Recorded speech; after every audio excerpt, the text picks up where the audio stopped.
Good afternoon, everyone. Rob Orson with the Emerging Revolutionary War on our marathon trip. We're back with Billy Griffith. He took a nap in the car and he is refreshed.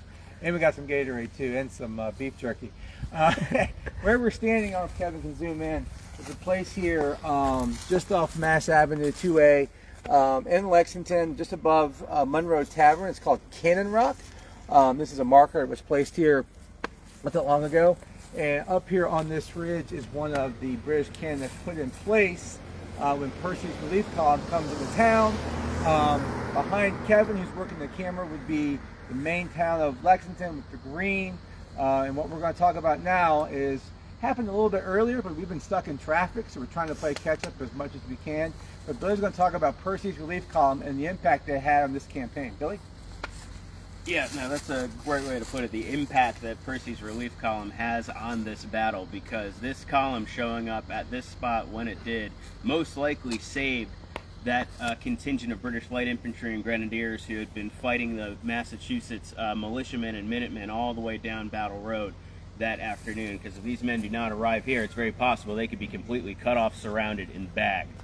But this morning, when we were in Menotomy, we had talked a little bit about Percy, how Lieutenant Colonel Smith was there, and he could hear all these alarm bells, these warning shots being fired up the road. He knows that the gig is up and this is not a secret expedition anymore, that the countryside has been warned and will be ready to receive him.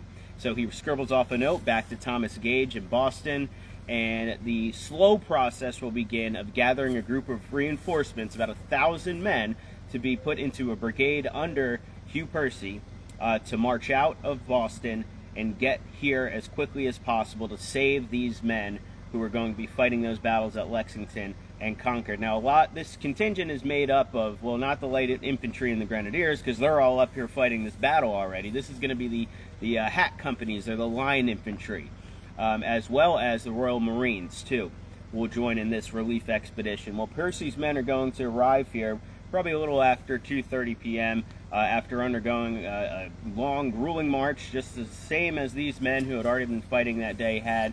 Percy stops just short here of Lexington, the town green, as Rob pointed out behind the camera. He's going to establish his headquarters at the Monroe Tavern, and then he is going to prepare his men to welcome back those battered Brits fighting the militiamen and Minutemen.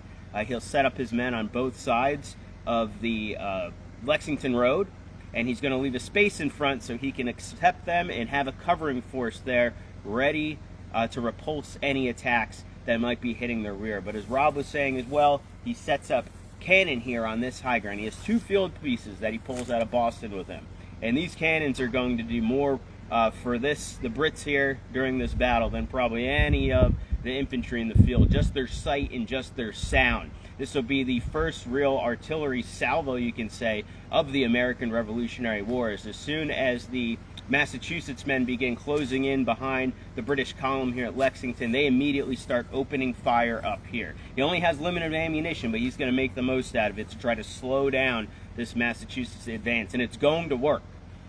He fires some rounds right into the town green. One cannonball actually pierces the meeting house, and it's going to scatter the militiamen and stop them dead in their tracks. He gets the column that was out on the road earlier back through his lines, and then with the 4th Regiment of Foot, he's going to relieve those men, and they'll be the rear guard now for his column as they prepare to turn around and make their way back down towards Boston. Now, of course, the Patriots, the Massachusetts militiamen, they will continue the pursuit and the fighting, even though here with Percy's relief, it does seem that the Brits are finally saved. In the end, the heaviest fighting of this entire battle is going to take place right down the road at the small town of Menotomy. So these men have no idea what they still have in store. But the exhaustion that these British soldiers have been facing this day, they are worn out. There is one quote I wanted to share with you describing these light infantrymen and grenadiers as they finally get here to Lexington and beyond Percy's relief force. It said that these men, they were so much exhausted with fatigue that they were obliged to lie down for rest on the ground, their tongues hanging out of their mouths like those of dogs after a chase. That sounds like a few of us today as we were standing out in the heat down at Battle Road. I know my tongue was definitely hanging out. But these men are now protected. they can take a breath. The fighting is not done, but they have help.